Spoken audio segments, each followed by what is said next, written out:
Célébration ce lundi de la Journée mondiale de lutte contre le VIH-Sida, l'objectif des Nations Unies d'ici 2030, l'élimination de l'épidémie.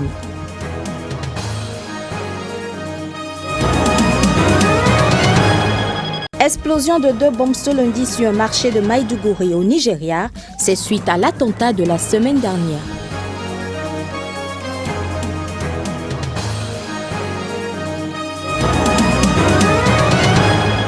Échauffourée entre policiers et manifestants pro-démocratie à Hong Kong, le siège du pouvoir était la cible des manifestants.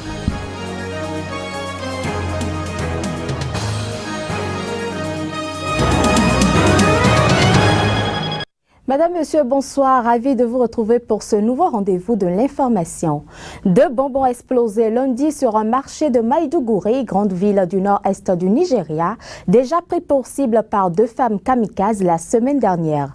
Le Monday Market, marché très fréquenté du centre de Maïdougouri, avait déjà été mardi dernier la cible d'un double attentat suicide qui avait fait au moins 47 morts quand 2 femmes avaient déclenché leur ceinture d'explosifs dissimulés sur leur hijab. Une autre attaque avait fait 15 morts au Monday Market le 1er juillet. Maïdougouri, capitale de l'État de Borno, fief historique de Boko Haram, a longtemps été le théâtre d'attaques et d'affrontements quasi quotidiens entre les islamistes et les forces de l'ordre pendant un temps. La police, l'armée et la Croix-Rouge ont été dépêchés sur place. Restons toujours au Nigeria, des dizaines de volontaires musulmans ont participé justement ce dimanche au nettoyage de la mosquée centrale de Kano. Une mobilisation qui s'observe au lendemain de cet attentat qui a fait plus de 120 morts vendredi dernier dans cette ville. La principale organisation de musulmans du Nigeria, la JNI, a dénoncé ce dimanche l'échec du gouvernement à protéger la population face à la menace Boko Haram. Reportage. Dans un communiqué rendu public ce week-end, Jama'atou Nasri Islam conseille aux musulmans de prendre toutes les mesures défensives dans les limites de la loi pour se protéger, puisque le gouvernement a clairement échoué à le faire. Ces déclarations interviennent 2 jours après un double attentat suicide qui a fait plus de 120 morts et 770 blessés vendredi dernier à Kano, la principale ville du nord du pays. L'attaque contre la grande mosquée de Kano, dirigée par l'un des plus hauts dignitaires musulmans du Nigeria, l'émir de Kano, qui avait appelé récemment à prendre les armes contre Boko Haram, a été qualifié d'insensé et inhumain ce dimanche par le pape François, qui l'a condamné comme un péché extrêmement grave contre Dieu. La JNI, dont le siège se trouve dans la ville de Kaduna, dans le nord du pays, somme les autorités de prendre réellement leurs responsabilités afin de protéger la vie et les biens des Nigérians. Elle juge inefficace l'état d'urgence instauré en mai 2013 dans les 3 États de Borno, Yobe et Adamawa, qui a pris fin le 20 novembre en dépit du souhait du président Goodluck Jonathan de le protéger. Rappelons que le groupe Boko Haram mène depuis 2002 une insurrection armée. Ces attaques et la répression de l'armée ont fait plus de 13 000 morts et les violences ne cessent de s'intensifier. Je vous l'annonçais en titre, la communauté internationale célèbre ce lundi 1er décembre la journée mondiale de lutte contre le VIH-Sida. Avec plus de 36 millions de morts jusqu'à ce jour, le virus du sida est toujours un problème majeur de santé publique. Pendant ce temps, les Nations Unies se fixent pour objectif l'élimination de l'épidémie d'ici 2030. Les images. En 1988, l'Assemblée générale des Nations unies avait exprimé sa vive préoccupation devant la pandémie du sida. 26 ans plus tard, plus de 36 millions de personnes sont séropositives dans le monde entier. Chaque année, le 1er décembre est l'occasion d'une mobilisation mondiale contre le sida où des actions d'information, de prévention et de sensibilisation sont conduites. Cette journée est aussi celle de la mémoire et du souvenir en l'honneur des personnes décédées de la maladie. Selon l'OMS, 36 millions de personnes dans le monde entier sont encore contaminées.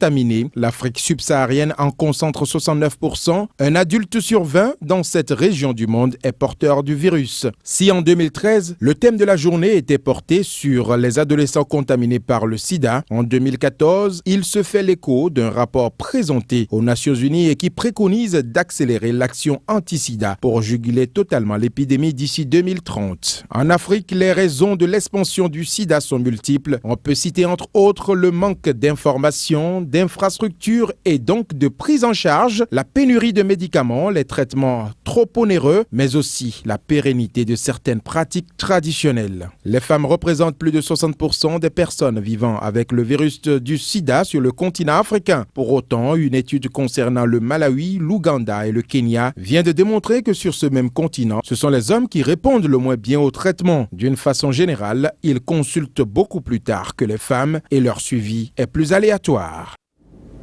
Parlons toujours du virus sida au Mozambique. L'organisation Médecins sans frontières aide les travailleurs migrants à se protéger contre le virus. D'après les estimations, ces derniers constituent l'une des cibles les plus exposées. Reportage.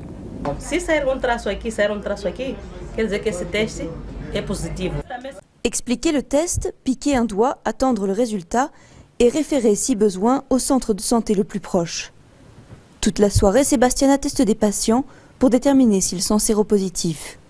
Il s'agit de prostituées et de chauffeurs de camions qui travaillent le long de cette route dans le centre du Mozambique. Quand j'ai commencé à tester des patients en 2000, c'était compliqué parce qu'on ne trouvait pas facilement les médicaments. Les gens demandaient « je fais le test et puis on fait quoi après ?» On ne savait pas quoi leur répondre. Quand le ministère de la Santé a commencé à acheter des antirétroviraux et à distribuer gratuitement les médicaments, la situation s'est améliorée. Beaucoup de camionneurs viennent d'eux-mêmes se faire tester, comme Dinis, routier mozambicain.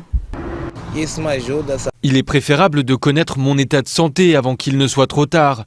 Je passe beaucoup de temps sur la route, je vis sur la route.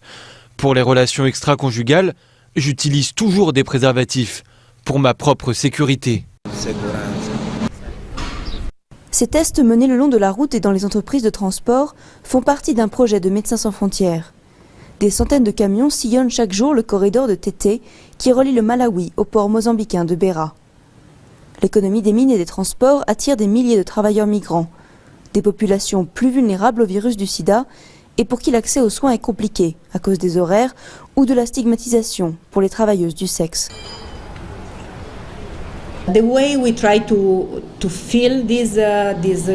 Notre façon de faire le lien entre ces populations spécifiques et les services de santé dont ils ont besoin, c'est d'aller à eux, pas d'attendre qu'ils viennent, mais d'aller à leur rencontre. To them. So not wait for them to come, but go to them. Le projet suit de près 1000 prostituées, dont une centaine à Beira. La majorité d'entre elles sont zimbabwéennes et la moitié sont séropositives. Cette jeune femme de 26 ans souffre de la tuberculose et elle a transmis le sida à son bébé.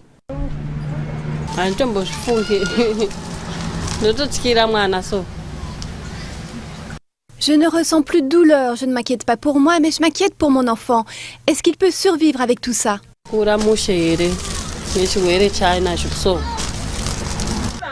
L'accompagnement permet de s'assurer que les patients prennent des antirétroviraux sur le long terme. La quantité de virus dans l'organisme diminue alors drastiquement, au point d'empêcher la transmission. Au Mozambique, seulement 25 à 40% des personnes séropositives ont accès au traitement. En marge de ce 15e sommet de la francophonie, les chefs d'État ouest-africains se sont également concertés sur les solutions à apporter à la menace Boko Haram. Pour le président nigérien Mahamadou Issoufou, il faut préconiser une riposte internationale face à Boko Haram et d'autres menaces djihadistes en Afrique. Je vous propose de suivre ici un extrait de la déclaration de Mahamadou Issoufou. Il est le président du Niger. On a pris des résolutions très fortes à l'occasion de ce sommet. On a décidé de mettre en place une force multinationale pour faire face à Boko Haram. Et très prochainement d'ailleurs, nous prévoyons de nous retrouver encore au Cameroun.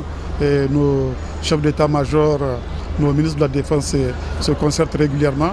Et je pense que ensemble, on pourra faire face là également à cette grave menace que constitue Boko Haram. Bien que ces menaces ceinturent notre pays, le Niger est un îlot de paix et de sécurité. Tout simplement parce que nous avons pris des mesures très tôt pour renforcer nos capacités de renseignement, pour renforcer nos capacités opérationnelles. Donc nous continuerons à mettre en œuvre les mesures de défense appropriées que nous avons arrêtées. Mais ces menaces-là dépassent les capacités du seul Niger. C'est des menaces internationales qui nécessitent une riposte internationale. La République démocratique du Congo à présent, la Cour pénale internationale rend ce lundi son jugement en appel, le premier de son histoire contre l'ex-chef de milice congolais Thomas Lubanga. Ce dernier a été reconnu coupable en 2012 et condamné en première instance à 14 ans de prison pour avoir enrôlé et utilisé des enfants soldats dans la guerre civile en République démocratique du Congo en 2002 et 2003. La Chambre a conclu à l'unanimité que l'accusation a prouvé au-delà de tout doute raisonnable que Thomas Lubanga est coupable d'enrôlement d'enfants de moins de 15 ans. Ainsi s'exprimait le juge britannique Adrian Fulford en 2012. L'ancien chef de milice de la République démocratique du Congo venait ainsi d'être fait le premier condamné de la Cour pénale internationale qui venait de rendre son premier jugement 10 ans après sa création. Et pourtant, en 2002, à la signature des statuts de Rome qui mettaient sur pied la première juridiction transnationale permanente, beaucoup doutaient de l'efficacité de la CPI. Au nombre de ces sceptiques, un certain Thomas Lubanga. En ce temps, il était le tout-puissant chef de l'Union des patriotes congolais, l'UPC, ancien homme d'affaires prospère, aujourd'hui âgé de 50 ans. Thomas Lubanga Dilo fut, au tournant des années 90, le chef charismatique de ce groupe, dominé par l'ethnie Hema et qui semait la terreur en Ituri, un district au nord-est de la République démocratique du Congo secoué par la guerre civile. Tour à tour,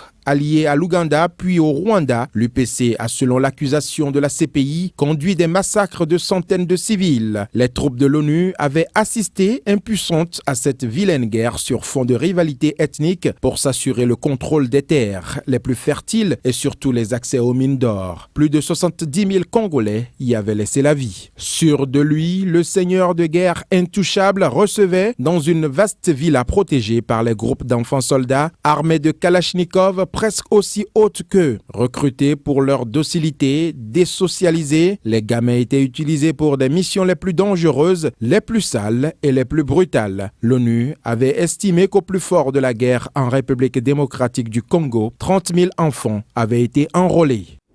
À Hong Kong, les manifestants pro-démocratie maintiennent la pression, même si leur nombre s'est considérablement réduit. Dans la nuit de dimanche à ce lundi, quelques échauffourées ont eu lieu entre la police et ces manifestants, alors qu'ils voulaient encercler le siège du pouvoir dans cette ancienne colonie britannique, passée sous tutelle chinoise. Ambiance tendue à Hong Kong dans la nuit de dimanche à lundi. Les manifestants pro-démocratie tentaient d'encercler le siège de l'exécutif et celui du conseil législatif. Pour les repousser, les policiers ont usé de force. Des affrontements résultent 40 personnes interpellées et plusieurs blessés, aussi bien dans le rang des policiers que du côté des manifestants. Ils veulent employer la violence pour contrer notre espoir, nos vœux, nos besoins, mais ce n'est pas utile. Nous avons le droit de demander ce que nous voulons, parce que nous avons le droit. Nous sommes le peuple. Le gouvernement devrait écouter le peuple. Ce lundi matin, un calme régnait sur les lieux des heurts, mais la situation restait tendue. De nouvelles échauffourées ont cependant éclaté dans un centre commercial près du campement d'Admiralty.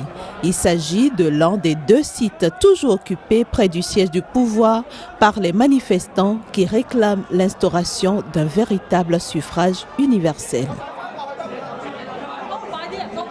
Fin de cette édition, merci de nous avoir suivis. L'information est en continu sur Sika TV.